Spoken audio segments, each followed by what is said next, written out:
So my mom was born and raised in Burns, Oregon, and her mom and dad lived there for a long time before that. She has 2 older brothers, one of which is still living in Burns, and he's lived there his whole life. He's in his 70s now. And, you know, he actually is friends with Dwight Hammond and has known the Hammond family for what he told me the other day, upwards of 35, 40 years. And so... must break his heart to see what's happening with them. It breaks his heart, and I'll tell you something else that's true. It breaks the hearts of many, many people in Harney County to see what's going on, not only with their land, but also with, you know, this family that they love. These people have been have an impact in this community. A very positive one at that. You know, I would venture to say that nobody would agree with the charges of terrorism that have been put on the Hammonds. So. Yeah, okay. When's the last time you've been in Burns? Last time I was in Burns was during the peaceful protest that took place there, where about 300 of us got together and walked throughout the city. And the support from the people in town was amazing. There were actually lots and lots of people from Burns and from that surrounding area who were there as well, marching. You got to meet Ammon, and so you're not necessarily, let's say, 100% with him, but you're not.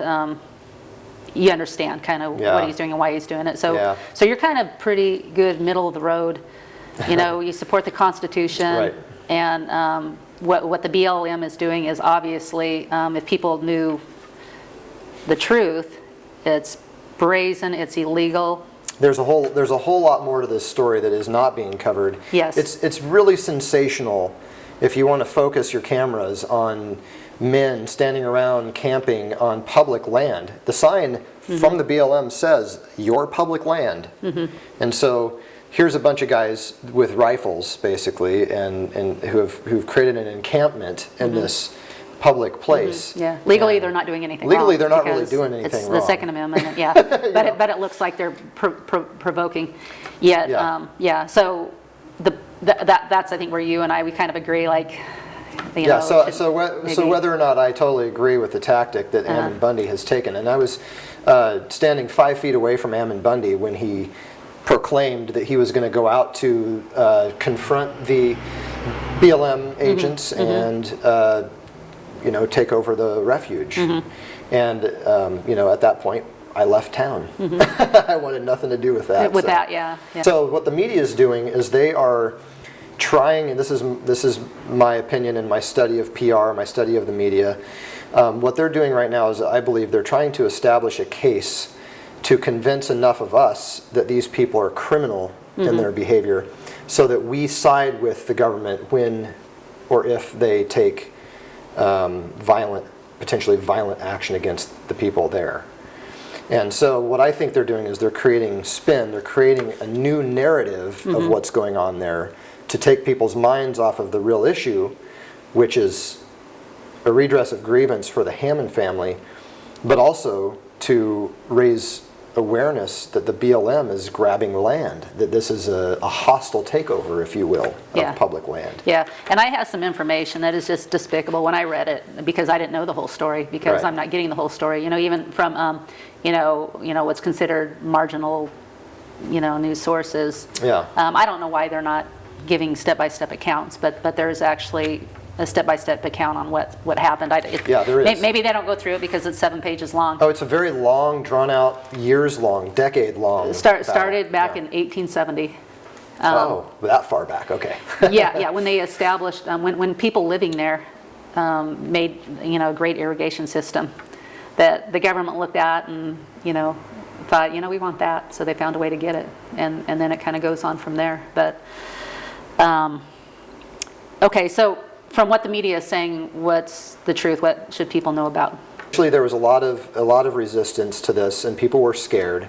And then they found out that the FBI was actually meddling and was actually dressing like militia members and following people around and harassing them, so much to the point that the fire chief of Burns, Oregon, who's been working in that job for 28 years. He's lived in that area for over 30 years.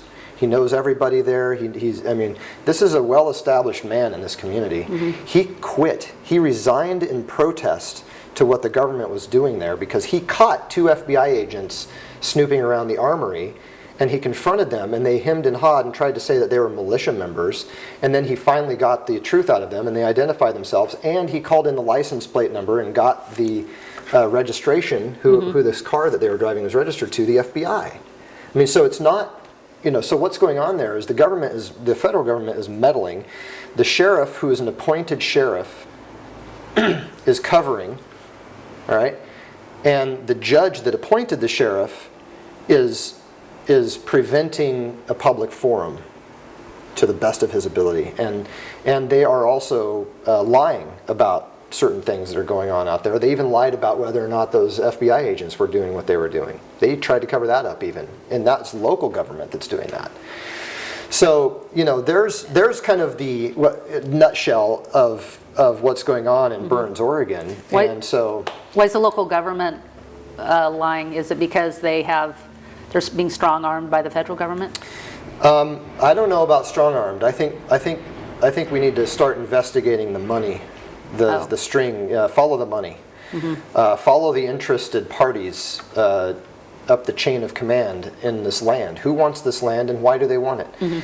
And the other thing that I think really needs to be questioned is Judge Grasty is his name, whose brother is actually a manager at the BLM, who manages something to do with conservation and environmental stuff, and now he's giving environmental groups access to this land, and so there's all kinds of things circling around this. So the judge who made these 2 men, the Hammond family, go to... Nope, not that judge. This guy, the one I'm talking about, is the county judge. The judge who did that is a federal judge, and she actually lives in Eugene. She works in the federal, and I believe that's the 9th Circuit. So she's the one that ultimately sent them back to prison, which again is questionable. A big time Obama, supporter. She's an appointee by Obama. And so there's a whole bunch of collusion going on, and things need to be investigated here. This is not an open and shut case by any means. So there's a lot of questions that I don't have answers to, but as far as I know, that's a pretty accurate accounting of what's going on there. Right. So.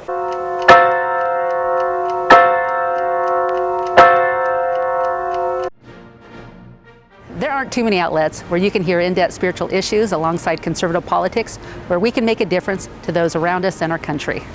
It's brought to you at a cost that's worthwhile, yet I'd like to do more. On 11thhourpolitics.com, you can buy books and videos that will advance this cause. There's delicious chanterelle tea containing vitamin D, proven to dispel depression. We have an art gallery and options to produce your own commercial or have us do it for you, along with other projects. It's only through a co-op that things get accomplished. I hope you will join me in this mission.